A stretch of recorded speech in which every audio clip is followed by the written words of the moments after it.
안녕하십니까. 에듀리에서 행정사 민법을 담당하고 있는 김지원입니다. 자, 6월 1일 첫 번째 토요일 날 제12회 행정사 1차 시험이 시행이 됐습니다.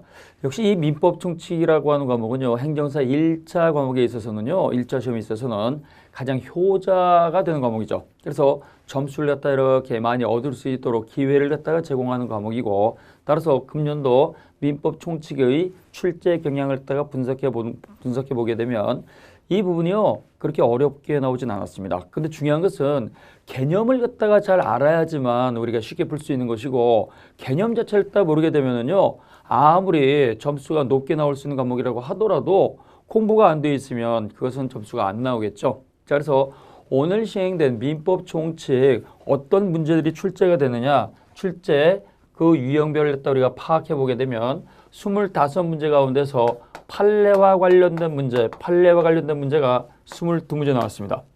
그러니까 25문제 가운데서 판례와 관련된 문제가 압도적으로 많이 나오죠. 이 추세는요, 내년도 시험도 똑같습니다. 그래서 기본서 과정을 갖다가 열심히 공부하셨고, 그 다음에 문제풀이 과정을 갖다가 제대로 하셨다고 한다면 이런 문제도 충분히 다 맞을 수가 있겠죠. 자, 그 다음에 우리가 박스 형태의 선택형 문제가 있죠. 자, 박스에다가 보기를 갖다가 주고 그 보기 가운데에서 맞는 건 모두 고르기, 이렇게 선택형으로 나오는데, 이 박스 형태의 문제는요, 우리 선생님들한테 심리적 압박을 갖다 주는 문제들이죠. 그래서 박스 형태의 문제는 모두 4문제가 나왔습니다. 그리고요, 갑을병정 이렇게 나오는 사례형 문제가 있죠. 갑을병으로 나오는 사례 형태의 문제는요, 이거는 6문제가 나왔습니다. 6문제. 자, 그 다음에 이러한 문제들 가운데 25문제 가운데서 단순 조문이라든가 기본 이론과 관련된 거, 그래서 법조문과 이론과 관련된 거 있죠. 그래서 조문, 그 다음에 이론과 관련된 거, 요것이 3문제가 나왔습니다. 3문제. 자, 그래서 이렇게 유형별로 보게 되면 25문제는요, 25개 가운데서 판례가 압도적으로 22문제가 나왔고, 25문제 가운데서 박스 형태로서 출제가 된 것이 4개고, 그 다음에 25개 가운데서 갑을병 이렇게 사례형으로 나오는 사례형 문제가 6문제, 그 다음에 조문하고 이론 이것도 3문제가 출제가 됐습니다. 자, 그런데 어디에서 그럼 출제가 되느냐, 세부적으로 살펴보게 되면 민법 총칙 법원에 관해서는 시험 문제가 안 나왔어요. 자, 그래서 권리와 의무에 있어서 신의 성실의 원칙, 여기 하나가 나왔습니다. 그 다음에 자연인과 법인, 이걸 다 우리가 권리의 주체라고 합니다. 자연인과 법인, 권리 주체에 관해서는 모두 6문제가 나왔습니다. 그러니까 자연인하고 법인도 우리가 잘 정리를 다 해야 된다는 거죠. 그 다음에 물건이라고 하는 게 있죠. 권리객체. 이 권리객체에 관해서는 이것도 한 문제가 출제가 됐어요. 그 다음에 가장 몸통이라고 할 수 있는 부분이 있죠. 자, 그래서 법률행위하고 이 법률행위하고 그 다음에 의사표시, 특히 비정상적인 의사표시와 관련된 거, 이러한 것들이 모두 몇 개가 나왔느냐, 12문제가 나왔습니다. 조건과 기한까지. 그래서 이 법률행위의 의사표시가 절반을 차지하기 때문에 이 부분을 갖다가 집중적으로 공략을 하고, 그 다음에 권리주체죠. 그 다음에 우리가 기간이라고 하는 게 있고 소멸시효가 있는데요. 기간에서 한 문제가 나오고, 소멸시효가 예년과 달리 소멸시효에서 문항수가 조금 늘었어요. 그래서 4문제가 나왔습니다. 4문제 해서 전부 다 25문제가 나왔는데요. 우리가 내년도에 공부를 했다가 이렇게 시작하시는 분들은요, 어디에다가 중점을 둬야 되느냐, 권리 주체하고 법률행위 의사표시, 그 다음에 소멸시효가 되겠죠. 이 부분을 갖다가 우리가 열심히 정리하다 보면, 그러면 아무리 우리 선생님들이 공부를 했다 조금 등한시했다고 하더라도 개념만 잘 잡히면 80점 이상을 갖다 충분히 맞을 수 있는 분야로서 출제가 됐던 겁니다. 자, 그래서 이 부분을 갖다 염두에 두시고요. 내년도 시험을 갖다 준비하시는 분들께서는 이렇게 출제 부분을 갖다가 참고하시는 게 좋습니다. 자, 그러면 오늘 시행된 요 행정사 1차 시험 문제를 갖다가 한번 해설을 갖다가 진행하도록 하겠습니다. 자, 1번 문제를 갖다가 보시면 신의 성실의 원칙에 관한 설명으로 옳지 않은 것은, 답은 2번이죠. 사정 변경의 원칙에서 말하는 사정이라고 하는 것은 계약을 체결하게 된 일방 당사자의 주관적 개인적 사정을 의미하는 게 아닙니다. 객관적 사정을 말하는 거야. 객관적 사정. 자, 그래서 사정 변경이 있었을 때 계약을 해지하는 것은 원칙적으로 인정하지 않습니다. 다만 예외적으로 쌍방 당사자에게 예견 가능성이 없고 쌍방 당사자의 귀책 사유, 책임 있는 사유가 없고 그다음에 당사자 사이에 공통된 객관적 사정 변경이 있을 때 예외적으로 해제가 되는 거죠. 따라서 사정 변경의 원칙에서 말하는 사정이라고 하는 것은 개인적, 주관적 사정을 말하는 것이 절대 아니고 객관적 사정의 변경을 말하는 겁니다. 그래서 답은 2번이 되죠. 그 다음 2번 의사 무능력자 갑은 을로부터 금전을 차용하는 소비대차 계약을 을과 체결을 했고 이때 을로부터 빌린 돈 차용금을 전부 수령했다. 그러면 여기서 중요한 게요. 의사 무능력자의 법률행위죠. 의사 무능력자가 저지른 법률행위는 절대적 무효가 되는 겁니다. 절대적 무효. 이에 관한 설명으로 옳지 않은 것을 모두 고른 것은 옳지 않은 것은 기억번하고 디귿번 답 4번이 되죠. 자, 의사 무능력자 갑의 특별대리인 병이 의사 무능력자 갑의 의사 무능력을 이유로 계약의 무효를 주장하는 것은 특별한 사정이 없는 한 신의칙 위반이 아닙니다. 의사 무능력자에 관해서는 명문의 규정이 존재하지 않죠. 그러면 제한능력자 규정을 그대로 유추 적용한다고 생각하시면 돼. 따라서 제한능력자가요. 법정 대리인 동의 없음을 이유로 그 법률행위 자체를 다 취소하는 것은 신의칙 위반이 아니고 정당한 권리 행사가 되기 때문에 의사 무능력자 쪽에서 무효인 법률행위 있다가 저질러 놓고 뒤늦게 무효를 다 주장하는 것은 신의칙 위반이 아니고 정당한 권리 행사가 되는 겁니다. 그래서 기억번 틀렸죠? 그 다음 2번 갑의 의사 무능력을 이유로 계약이 무효가 됐을 때 그러면 의사 무능력자 갑은요 제한능력자와 마찬가지로 의사 무능력자는 선악을 불문하고 상대방에게 현존이익을 반환할 책임이 있다. 그래서 니은번 맞죠? 그 다음에 니은번 이때 의사 무능력자 갑이 수령한 차용금을 모두 소비한 경우 이때 상대방은 이때 의사 무능력자 갑에게 그 이익이 현존한다는 사실에 관한 증명 책임을 부담할 수가 없습니다. 우리가요 제한 능력을 이유로 취소가 되면 제한 능력자 쪽에서는 선악을 불문하고 현존이익만 상환하도록 되어 있는데 그 현존이익은요 상대방이 알 수가 없어. 따라서 현존이익이 없다는 것은 제한 능력자 쪽에서 증명을 하는 것. 따라서 의사 무능력자도요 자신한테 현존이익이 없다는 사실은 의사 무능력자인 갑이 증명을 해야 돼. 갑이. 따라서 을이 부담하는 게 아닙니다. 자, 그래서 옳지 않은 것은 기억번하고 디귿번. 그래서 답은 4번이 되죠. 그 다음 3번 민법상 미성년자의 법률행위에 관한 설명으로 옳지 않은 것. 자, 답은 쉽죠. 2번입니다. 법정 대리인의 동의를 요하는 미성년자의 법률행위에 있어서 법정 대리인의 동의라고 하는 것은 불요식행위죠. 불요식행위로서 형성권이고 상대방이 있는 단독행위니까 도달주의가 적용이 돼가지고 이때 법정 대리인의 동의라든가 허락은요 전부 다 불요식행위이기 때문에 명시적으로 할 수도 있고 묵시적으로 하는 것도 가능하죠. 그래서 2번이 틀렸습니다. 그 다음 4번 성년 후견에 관한 설명으로 옳지 않은 것은 이것도 쉬운 문제입니다. 답은 2번이죠. 가정법원은 본인의 의사에 반한 경우에는 특정 후견의 심판을 할 수가 없습니다. 자, 그래서 특정 후견 심판은 성년 후견 심판이라든가 한정 후견 심판과 달리 본인의 의사에 반해서 할 수가 없습니다.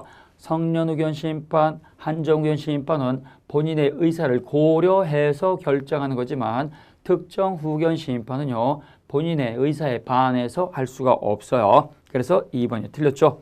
그 다음 5번 문제입니다. 민법상 법인에 관한 설명으로 옳지 않은 것은 답은 4번이죠.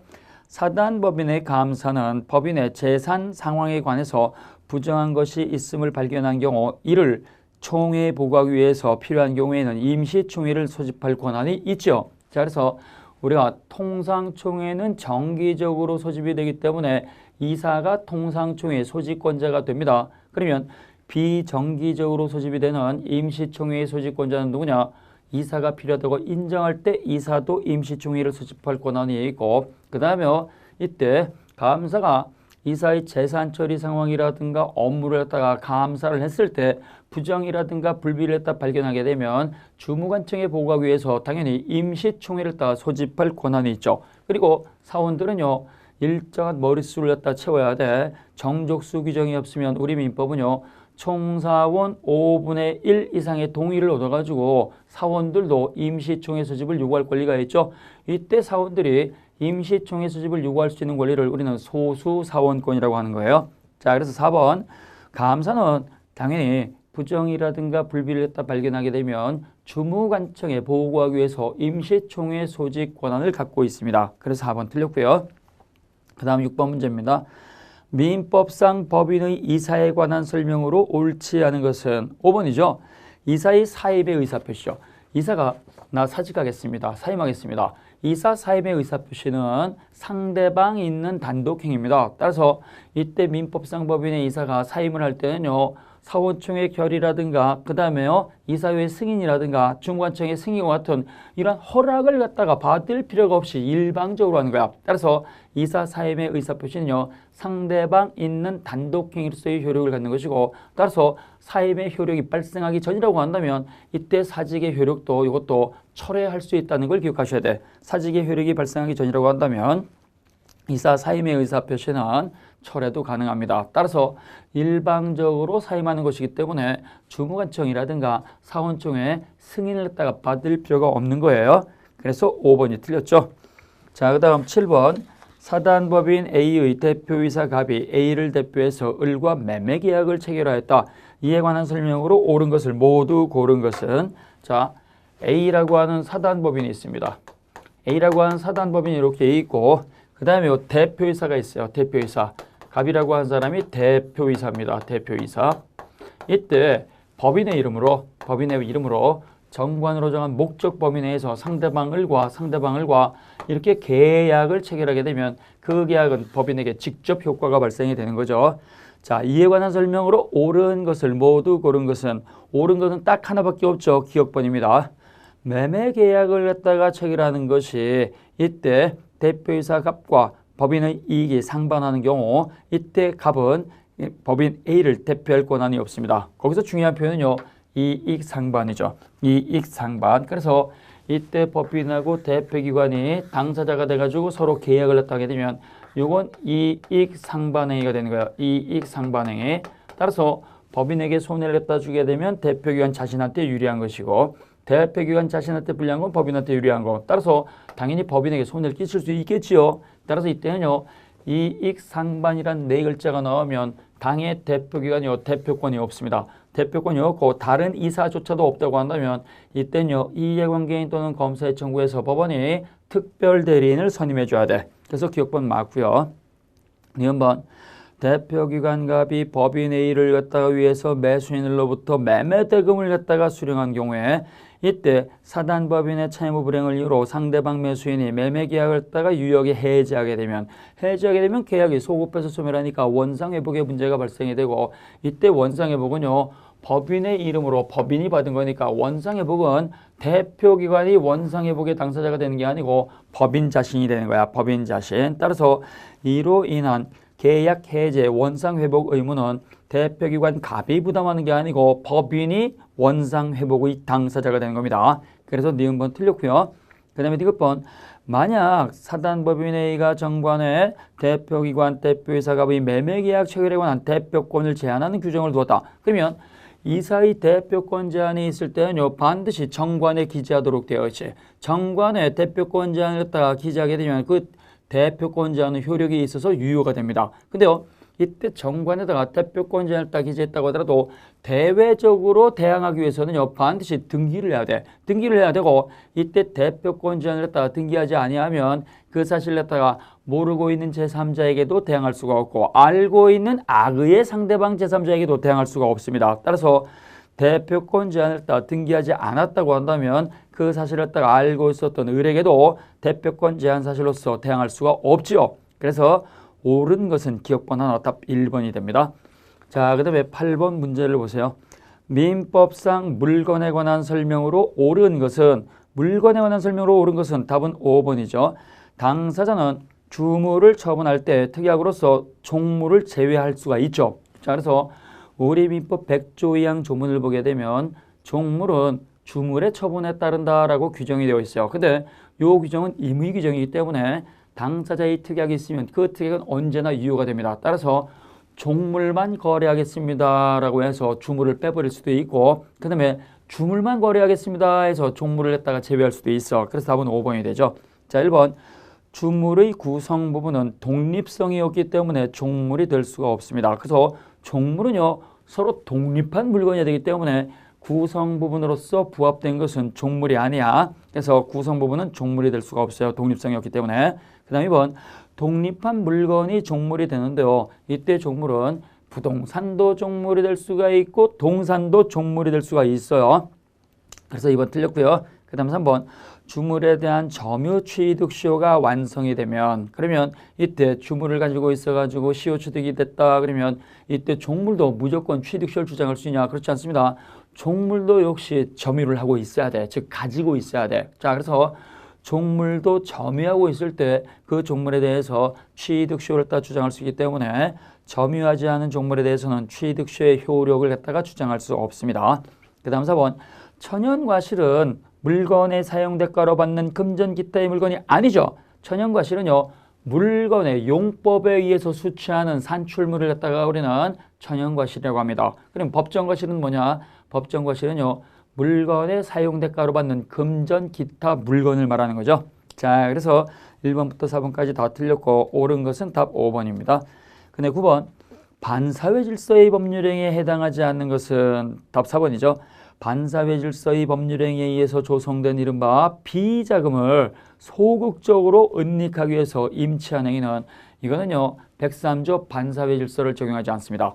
갑이라고 하는 인간이 온갖 불법을 갖다 저질러 가지고 불법 비자금을 갖다가 조성을 했어. 근데 은행에다가 예금을 하면서 이거 불법 비자금입니다 이렇게 떠들면서 예금하지 않잖아요. 그 사실을 숨기고 하잖아. 그 사실을 숨기고 하기 때문에 은행은요 쌍방 불법행위에 가담한 자가 아니야. 따라서 단순히 소극적으로 임치한 것은 103조 반사회 질서에 해당하지 않고, 따라서 746조 불법원인급에도 적용하지 않기 때문에 이 경우에는요 그 불법 비자금을 갖다가 보관 맡은 수취에는 국가로부터 몰수당하지 않은 한 그것은 당연히 반환해줄 의무가 있다는 걸 기억하셔야 돼요.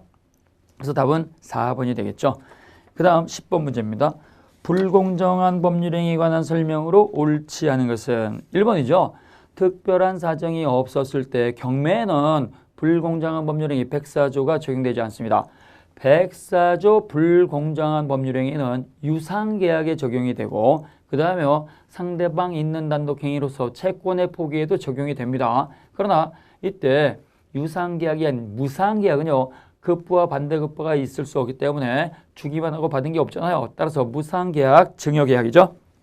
증여와 같은 무상행위는 104조 불공정한 법률행위가 적용되지 않고, 그 다음에 경매에도 역시 104조 불공정한 법률행위 자체를 갖다가 적용할 여지가 없습니다. 그래서 답은 1번이 틀렸고요. 그 다음 11번 민법상 비지인의 의사표시로서 무효가 아닌 것을 모두 고른 것은, 자 무효가 아닌 거니까 107조 비진의 표시 적용되지 않아서 유효가 되는 것들이죠. 그래서 이때 비진의 표시로서 무효가 아닌 것을 갖다가 모두 고르라고 했는데 전부 다 비진의 표시 무효가 아니죠. 그래서 답은 기역, 니은, 디귿 전부 답니다. 자, 기억번 공무원이 한 사직의 의사표시, 공무원이죠. 공무원 신분에서 했거나 소송행위는 공법행위에 해당하기 때문에 비진의 표시 자체를 적용하지 않습니다. 그래서 비통착사 규정을 따라 적용하지 않기 때문에 공무원이 사직할 의사가 없이 사직서를 냈다고 하더라도 무조건 사직 유효가 되는 겁니다. 그래서 이거는 비진의 표시 자체를 적용하지 않기 때문에 사직으로서 유효가 되는 거예요.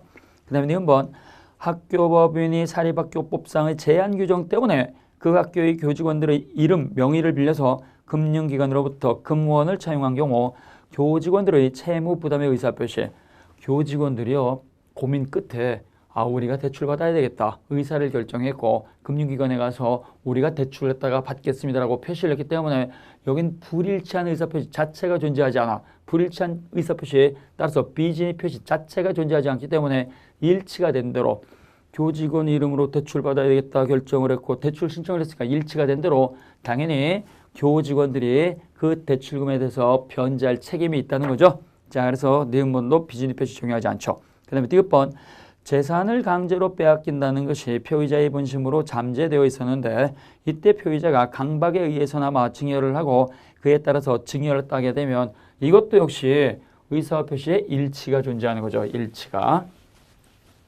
갑이라고 한 사람이 있어요. 갑이라고 한 사람이. 갑이라고 한 사람이 이렇게 X라고 하는 토지를 갖고 있고 이때 을이라고 하는 요 사람이 강박을 저지른 거예요. 야, 너 그 토지 소유권 포기해라. 포기하고 나한테 소유권 넘겨. 공짜로 넘겨. 그렇지 않으면 내가 너를 죽여버릴 거야. 해가지고 이렇게 강박을 저지른 거예요. 그럼 이때 강박을 딱 저질러 가지고 이때 갑이라고 한 사람이 두려움을 느끼게 되면 갑은 아이고 내가 소유권을 빼앗기는구나 이걸 알게 되겠죠. 그래서 이때 이 사람이 고민을 합니다. 고민을 했는데 정말 안 주게 되면 죽을 것 같아. 죽을 것 같으니까 일단 줘야 되겠다. 줘야 되겠다 라고 증여를 딱 결정을 했고 이때 상대방한테 의사대로 증여를 해버린 거야. 그럼 이때는요. 의사하고 표시가 일치가 됐죠. 일치가 됐으니까 여긴 107조 비진입 표시 무효를 적용하지 않습니다. 그러면 이거는요. 107조 비진입 표시 무효가 아니고 이때는 뭘 적용을 하느냐. 강박에 의한 의사 표시로서 110조 사기 또는 강박에 의한 의사 표시로서 취소할 수 있는 법률행위 요게 적용이 되는 거죠. 자, 그래서 비진입 표시 적용하지 않은 것 전부 답니다. 그래서 기억, 니은, 디귿 답 5번이 되고요. 그 다음 12번 갑은 을과 통정의 표시로서 대출 약정을 하고 그래서 가짜 채권을 만든 거죠. 가장 소비대차입니다. 이를 통해서 상대방 을에 대하여 가장 채권을 갖고 있어요. 그러면 갑이라고 하는 사람은 가짜 채권자고 을이라고 하는 사람은 가짜 채무자야. 이에 관한 설명으로 옳은 것은 기억번하고 니은번입니다. 자, 기억번 제3자 병이 대출 약정과 관련한 갑의 계약상 지위를 단순히 이전받은 거죠. 단순히 계약상 지위를 이전받은 것은요. 그 가장 행위를 통해서 만들어진 외형을 신뢰해서 새롭게 이해관계를 맺은 자가 아니야. 그래서 단순히 그 지위를 딱 이어받은 자는 보호받는 제3자가 아닙니다. 보호받는 제3자가 아니기 때문에 상대방 을 가짜 채무자는 제3자 병 인수인에게는 대출 약정 무효라고 당연히 주장할 수가 있습니다. 왜? 병이 보호받는 제3자가 아니기 때문에. 그 다음 니은번 이때 가짜 채권자 갑의 일반 채권자청이 대출 약정이 유효하다고 믿고 가장 채권을 가압류한 경우 가압류 채권자죠. 가압류 채권자는 당연히 보호받는 제3자야. 보호받는 제3자는 선이 하나만 있으면 되기 때문에 선이 이기만 하면 과실 여부를 따지지 않습니다. 따라서 제3자청에게 과실이 있다고 하더라도 보호받기 때문에 가짜 채무자 을은 정에게 즉 가압류 채권자 정에게 대출 약정 무효라고 주장할 수가 없습니다. 그래서 니은번도 맞죠. 그 다음 디귿번 틀렸죠. 갑 가짜 채권자에게 파산이 선고된 경우 파산 관제인 무가 대출 약정이 통정의 표시라는 사실을 알았더라도 파산 채권자 중 일부가 선이라고 한다면 이때는요. 파산 채권자 선의자가 있기 때문에 이때 가짜 채무자 을은 파산 관제인 무에 대해서 대출 약정 무효라고 주장할 수가 없습니다. 그래서 디귿번이 틀렸죠. 자, 그 다음에 13번 착오로 인한 의사표시에 관한 설명으로 옳은 것은 쉽잖아요. 답은 3번이죠. 매도인이 매수인의 채무 불이행이 있어서 매매 계약을 했다가 적법하게 해지했다고 하더라도 매수인 쪽에서는 자신이 손해배상 책임이라든가 계약금 몰수와 같은 경제적 불이익을 면하기 위해서 해제당한 매수인도 그 계약에 대해서 착오를 이뤄 전체 다 취소할 수가 있습니다. 그래서 답은 3번이 맞죠. 1번 표의자가 경과실로 인한 착오로 의사표시를 하고 그 착오를 이유로 의사표시를 취소한 경우 표의자는 그 취소로 인한 손해를 배상할 책임이 없습니다. 자, 중대한 과실이 있으면 착오 취소를 못해. 그러니까 경과실이라든가 일반 과실이 있을 때는 착오 취소가 가능하고 이때 착오를 이뤄 취소하게 되면 착오자 본인도 손해를 배상할 책임이 없고 상대방도 이때 착오자 취소한 사람한테 손해배상을 청구할 수가 없습니다. 왜?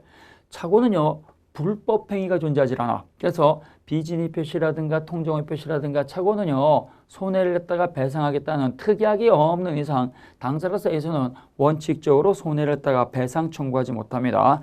손해를 배상할 책임이 없어요. 그 다음 2번 착오로 인한 의사표시의 취소가 관한 민법 제109조 1항 이거는 당사자의 합의로서 그 적용을 배제할 수 있다. 자, 그래서 중요한 부분에 해당이 되고 중대한 과실이 없으면 취소할 수 있다라고 되어 있지. 근데요, 이걸 따가 법은 취소할 수 있다라고 해놨는데 당사자가 계약을 체결하면서 착오가 있다고 하더라도 그 규정 적용하지 말고 취소하지 못한다. 이렇게 취소권 배제의 약정을 하게 되면 그 취소권 배제의 약정도 당연히 유효가 되는 겁니다. 그 다음 4번 매도인의 하자 담보 책임이 성립하는 경우 매매 계약 내용의 중요 부분에 착오가 있더라도 이때 당연히 매매 계약을 착오를 이루 취소할 수가 있습니다. 그래서 모르고 하자 있는 물건을 산 거야. 그러면 이때 모르고 샀으니까 매수인에게 착오도 있고 그 물건에 하자가 있기 때문에 하자 담보 책임을 했다가 선택해서 주장할 수도 있고 하자 담보 책임과 별개로 착오를 했다 이유로 취소하는 것도 가능하죠. 선택적 청구가 가능한 거예요. 그래서 4번 틀렸고요. 그 다음 5번 상대방이 표의자의 착오를 알고 이용을 했어요. 그러면 이때 착오자가 중대한 과실이 있는데 그 중과실이 있음을 갖다가 상대방이 알고 이용을 하게 되면 알고 이용한 상대방이 더 나쁜 놈이야. 따라서 표의자 착오자에게 중대한 과실이 있으면 취소하지 못하는 게 원칙인데 그 착오자에게 중대한 과실이 있다는 걸 갖다가 상대방이 알고 이용을 했을 때는요. 이때 중과실이 있는 착오자도 여전히 착오 취소할 수가 있습니다. 교재에 다 나와 있던 내용들이죠. 자, 그래서 답은 3번입니다. 그 다음 14번 문제입니다. 사기 또는 강박에 의한 의사표시에 관한 설명으로 옳은 것은 답은 5번이죠. 상품의 선전 광고에 다소의 과장이라든가 허위가 수반되는데 그것이 일반 상거래의 관행이라든가 신축에 비추어 시인될 수 있다. 즉 허용될 수 있다. 허용된다고 한다면 이건 사기가 성립하지 않습니다. 그래서 기망성 사기가 성립하지 않아요. 기망성이 결여된다. 답은 5번이죠. 자, 1번 신의 직상 고지 의무를 갖다가 부담하는 자는 고지해줘야 돼. 근데요, 고지 의무의 대상이 되는 사실을 이미 알고 있는 사람에 대해서는 알고 있으니까 그 사실을 고지할 의무가 없습니다. 알고 있으면 고지할 의무가 없는 거예요. 그 다음 2번 계약이 제3자의 위법한 사기 행위로 체결된 경우 자, 계약은 상대방 있는 의사표시죠. 상대방 있는 의사표시에 관해서 제3자의 사기 또는 강박이 있게 되면 이때는요, 표의자는요 취소를 해가지고 부당이로서 전부 다 반환받으면 손해배상은 청구하지 못하고 취소를 못하게 되면 그때는요 취소하지 않고도 제3자에게 불법행위로 인한 손해배상을 청구할 수가 있습니다. 따라서 제3자의 사기 또는 강박에 의해 가지고 표의자가 계약을 했을 때에는 취소하지 않고 손해배상을 청구하는 것도 가능해요. 자, 그래서 손해배상 청구를 위해서 취소는 요건이 아닙니다. 그 다음 3번 사기 또는 강박에 의한 취소권 행사 기간은 제척기간에 적용을 받습니다. 제척기간, 소멸시효기간이 아니에요. 그 다음에 4번 소송행위가 강박에 의해서 이루어진 경우 소송은 공법행위죠. 그래서 소송행위도 공법행위 때문에 비진의 표시라든가 통정의 표시라든가 착오 사기 강박 적용하지 않습니다. 따라서 강박에 못 이겨가지고 소송을 제기한 사람이 뒤늦게 판사한테 찾아가가지고 제가 강박에 못 이겨서 소송을 제기했으니까 이 소송 강박으로 인한 것이니까 취소하겠습니다. 이렇게 주장할 수가 없습니다. 자, 그 다음에 15번 갑은 친구 을로부터 병소유의 X토지를 매수할 대리권을 갖다가 수여받았습니다. 이때 본인 을을 갖다가 대리해서 상대방 병과 X토지에 관한 매매 계약을 체결했습니다. 대리가 나오면 항상 우리가요 본인이 누군지 대리인이 누군지 요걸 갖다가 관계를 갖다가 표시해 놔야 돼요. 그래서 친구 을로부터 갑이 대리권을 받았어요. 그러니까 대리권을 갖다 직접 수권행위를 통해서 받았으니까 갑은 법정 대리인이 아니고 임의 대리인입니다. 임의 대리인이 됐고 그 다음에 상대방 병이 갖고 있는 X 토지에 대한 것을 을의 이름으로 매매 계약을 진행하는 거죠. 매매 계약을. 자, 이에 관한 설명으로 옳지 않은 것은 답은 1번입니다. 매매 계약 내용의 중요 부분에 관해서 본인 을의 착오가 있었을 때 대리인 갑에게는 착오가 없다고 하더라도 이때 본인 을은 자신의 착오를 이뤄 매매 계약을 갖다가 취소하는 건 절대로 허용되지 않습니다. 자, 우리가요 본인의 이름으로 대리인이 상대방과 법률행위를 저지르게 되면 이걸 우리는 대리행위라고 하죠. 대리행위. 이 대리행위에 있어서 의사결정은요 본인이 결정하는 게 아니야. 대리인 갑이 결정했어요. 대리인 갑이 결정했는데 이 대리행위에 있어서 비진의 표시가 있다거나 통정의 표시가 있다거나 착오가 있었을 때 사기 강박이 있었을 때 이렇게 대리행위에 있어서 흠결이라든가 사기 강박이라든가 선의 악의 과실 여부로 문제가 됐을 때는요 대리인 표준이 원칙이야. 대리인 표준. 따라서 의사결정을 갖다가 대리인이 결정했기 때문에 본인이 모르고 있는 착오가 있다고 하더라도 대리인이 착오에 빠지지 않았다고 한다면 이때 본인은 착오를 이뤄 취소할 수가 없습니다.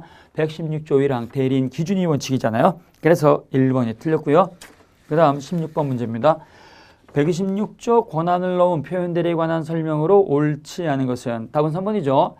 복대리인 선임권이 없는 대리인 괄호쳐놓으시고 자 대리인이 있는데요.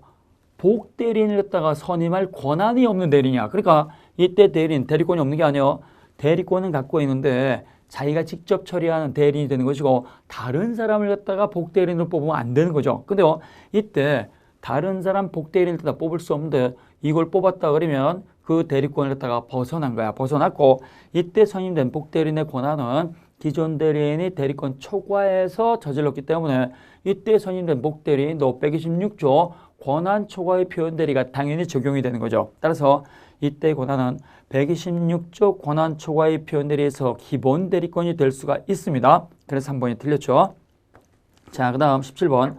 법률행위 무효와 취소에 관한 설명으로 옳지 않은 것은 답은 3번이죠.